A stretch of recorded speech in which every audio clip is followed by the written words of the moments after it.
I cheated on my second husband with our boss, and 10 years later, I'm in the middle of a divorce after marrying him, and now I'm pregnant with my ex-husband's baby, the rest of the story. So, at some point during this time, he asked me to marry him. Some point during that 3 to 4 year, I think it was maybe 3 years after, 2.5 years after Anthony and I actually got divorced, he asked me to marry him.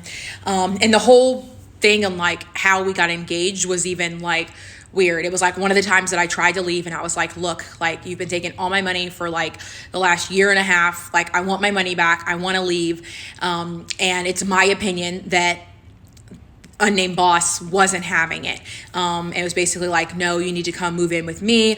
Like we can save money this way. And basically offered, it was this big fight. It is my opinion that it was a big fight.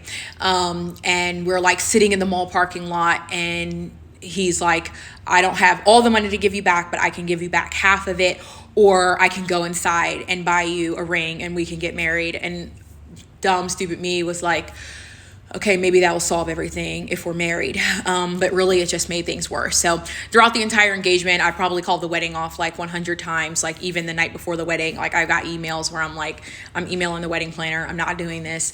We literally had no one at our wedding. There was 24 people, or maybe was it 33 people or 32 people? So there's 29 people and then 33, 29, 30, 32 people, including me, unnamed boss, and my daughter.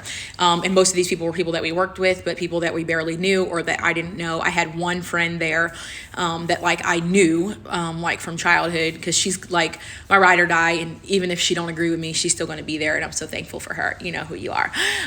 So anyway, yeah, it was just weird. We ended up moving in together.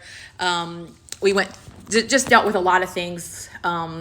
It's my opinion that during that time, unnamed boss kind of played on my anxieties that I had, like with just the world in general, because I hadn't really been in it. And kind of, it's my opinion. And I felt like everyone was out to get me. Like everyone was trying to kill me. Someone might cut my brakes, like to the point where I didn't leave the house for a really long time. I didn't leave the house by myself, like ever, because we did everything together. We were working together. We literally did everything together.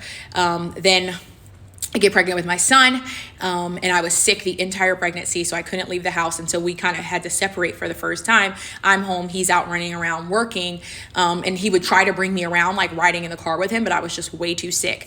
And even during that time, it's my opinion that all of the phone calls that I had during that time where I was homesick were also recorded. So I didn't really ever have any privacy, no one to say like, hey, I think I might have made a mistake.